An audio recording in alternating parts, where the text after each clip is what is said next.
بسم اللہ الرحمن الرحیم. جن کو دیکھنا سعادت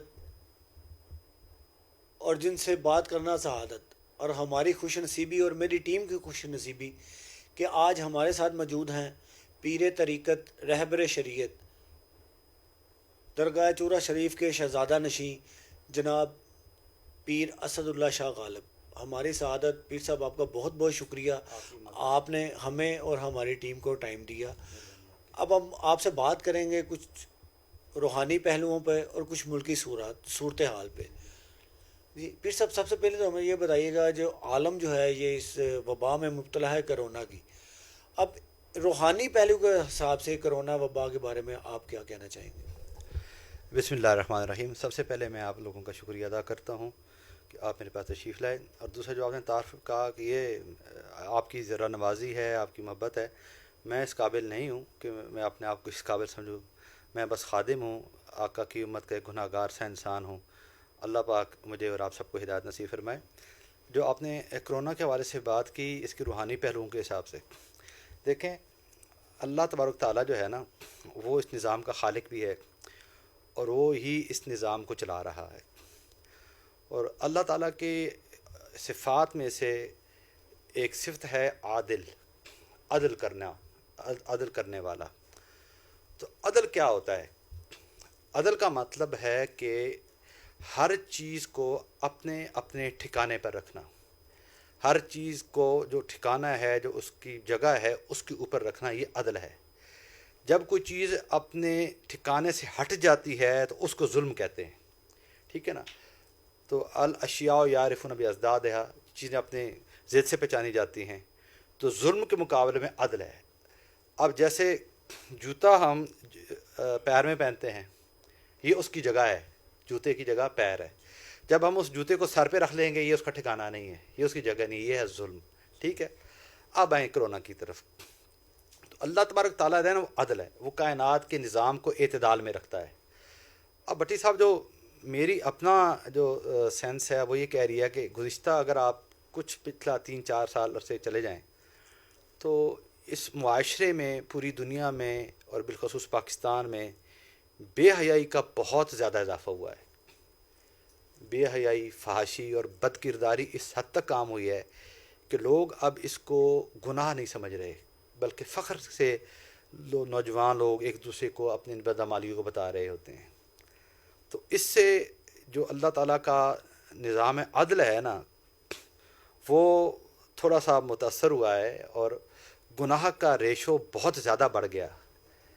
گناہ کا ریشو بہت زیادہ بڑھ گیا، میں نے اور آپ نے بھی محسوس کیا. اب دیکھ، میں نے کہا نا، وہ عادل ہے، وہ عدل کرنا جانتا ہے، وہ مالک ہے، وہ اس نظام قدرت کو چلا رہا ہے. اس کو پتہ ہے کہ میں نے کیسے اس کو اعتدال میں لے کر آنا ہے. جب ہم نے اللہ کے خوف سے ان برائیوں کو نہیں چھوڑا، اللہ کے ڈر اور خشیت سے ہم اللہ کی طرف نہیں لوٹے، تو اللہ پاک نے نا ایک غیر محسوس ایک وبا، ایک عذاب ہمارے اوپر نازل کی ہے. اب دیکھیں بھٹی صاحب، اگر آپ دیکھیں تو آج سے 4 ماہ پہلے، آپ چونکہ صحافی ہیں، تو روزانہ کوئی نہ کوئی خبر آتی تھی کسی عصمت دری کی، کسی بچی، کسی بچے کی، اس کو ریپ کر کے قتل کر دیا جاتا تھا. اب آپ مجھے بتائیں کہ جب سے یہ کرونا آیا ہے پاکستان میں، 4 مہینے میں کم از کم میں نے تو کوئی خبر نہیں دیکھی. کم ہو گئی، ایسے ہوا ہے نا، میں نے تو کوئی خبر نہیں دیکھی عصمت دری کی، ریپ کا. تو یہ دیکھیں، وہ اعتدال میں رب نے کر دیا کہ نہیں سارا نظام. ٹھیک ہے؟ یہ بیسکلی ہمارے ان گناہوں کا نتیجہ نکلا ہے جو کرونا کی صورت میں ہمارے سامنے آیا ہے. اصل حقیقت اگر میں آپ سے پوچھوں، اگر ہم اتنے گناہ گار نہ ہو چکے ہوتے، ہم اللہ کی بتلائی ہوئی راہ سے اتنے نہ بھٹک چکے ہوئے ہوتے، اور اس معاشرے میں فحاشی، اور یعنی پوری دنیا کی میں بات کر رہا ہوں، اس قدر نہ زیادہ ہو چکی ہوتی، تو شاید اس طرح کی وبائیں، اس طرح کے عذاب آ کر ہماری زندگیوں کو متاثر نہ کرتے. تو میں آج بھی اپنے احباب کو یہ کہتا ہوں کہ جو سیفٹی میئرز ہیں، آپ ان کو بھی اپنائیں، اپنے آپ کی حفاظت فرمائیں، جو ڈاکٹر کہتے ہیں، جو لوگ آپ کو کہتے ہیں. لیکن اس سے زیادہ کہیں ضروری ہے کہ ہم اللہ کی طرف رجوع کریں، ہم اللہ سے توبہ کریں، ہم اللہ سے معافی مانگیں اپنے. اور توبہ کیا ہوتی ہے؟ ہم ایک لفظ بول دیتے ہیں، تو میں آپ کے سامعین تک یہ بتاتا ہوں کہ توبہ کیا ہوتی ہے. ہم کہتے ہیں صرف بس یا اللہ مجھے معاف کر دے، یہ توبہ ہو جاتی ہے. نہیں، توبہ یہ ہوتی ہے، میرے والد گرامی فرماتے ہوتے تھے کہ جس طرح آپ بھینس کا دودھ دوتے ہیں تو دودھ تھنوں سے نکل کر باہر واپس نہیں جاتا، باہر نکل کر واپس نہیں جاتا، تو انسان توبہ کر کے اسی طرح جس طرح دودھ تھنوں میں واپس نہیں جاتا، انسان اس گناہ کی طرف واپس نہیں جاتا. یہ ہے توبہ. ٹھیک ہے نا؟ تو اگر ہم اس طرف لوٹ آئے تو یقیناً اللہ تعالیٰ ہمارے ان گناہوں کو معاف کر کے اس عذاب سے، اس وبا سے ہمیں ٹال دے گا. اور میں کہتا ہوتا ہوں، دو چیزیں آپ جب رب سے مانگیں گے تو یہ نہیں ہو سکتا، رب کا چونکہ وعدہ ہے کہ وہ انسان کو نہ دے.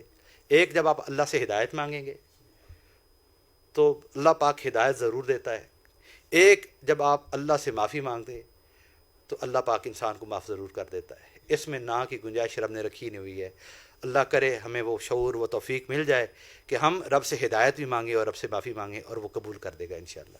ایک، مسلمانوں کی کمزوری اس ہر لحاظ سے، یعنی معاشی لحاظ سے بھی ہم بہت زیادہ کمزور ہو گئے ہیں. ٹھیک ہے؟ اور سائنسی حوالے سے ہم بہت زیادہ کمزور ہو گئے ہیں. اور اس سے بڑھ کر جو کمزوری ہے نا، وہ ہے ہمارے اندر اتفاق اور یگانگت کی. دیکھیں، مسلم امہ جب اکٹھی ہو جائے گی تو وہ ایک بہت بڑی طاقت ہے. ٹھیک ہے؟